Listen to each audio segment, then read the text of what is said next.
नमस्ते भाई और बहनों, मैं आदित्य सक्सेना शुजानपुर उत्तर प्रदेश का रहने वाला हूँ।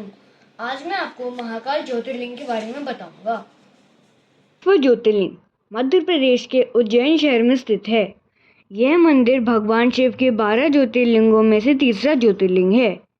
इसकी खास बात यह है कि यह एकमात्र ज्योतिर्लिंग है जो दक्षिण मुखी है।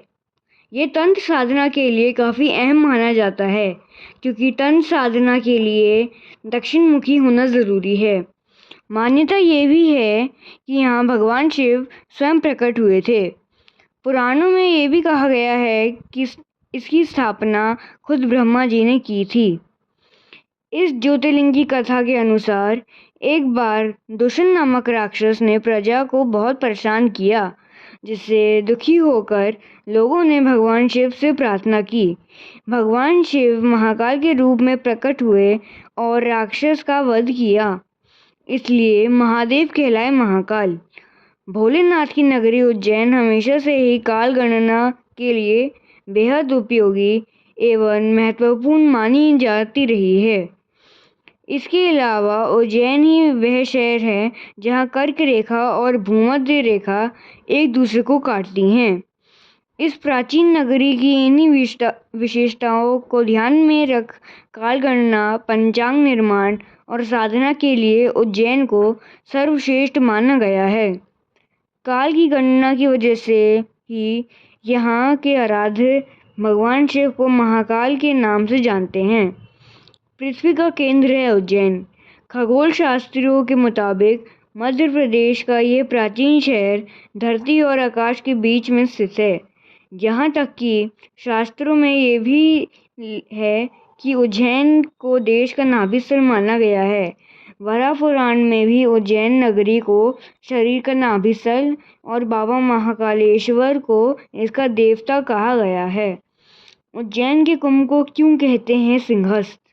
यह प्राचीन धार्मिक नगरी देश के 51 शक्तिपीठों और 4 कुंभों स्थलों में से एक है। यहाँ हर 12 साल में पूर्ण कुंभ तथा हर 6 साल में अर्ध कुंभ मेला लगता है। दरअसल सिंहस्थ का संबंध सिंह राशि से है।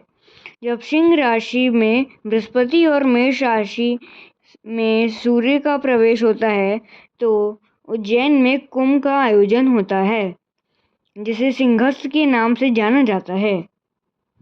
उज्जैन से मिला विक्रम संवत कैलेंडर। उज्जैन शहर अपने राजा विक्रमादित्य की वजह से भी जाना जाता है।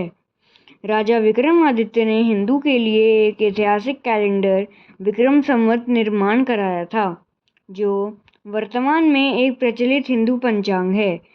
विक्रम संवत से पहले देश में युधिष्ठिर संवत, कलयुग संवत और सप्तऋषि संवत भी प्रचलित रह चुके हैं। शास्त्रों का एक मंत्र है, आकाश त्रयलिंगम पातालो हटकरेश्वरम मृत्युलोक च महाकालम त्रयलिंगम नमस्तुते। इस मंत्र के मुताबिक सृष्टि में 3 लोक हैं, आकाश, पाताल और मृत्युलोक। आकाश लोक के स्वामी हैं त्रयलिंग, पाताल लोक के स्वामी हैं हटकरेश्वरम और मृत्युलोक के स्वामी हैं महाकाल।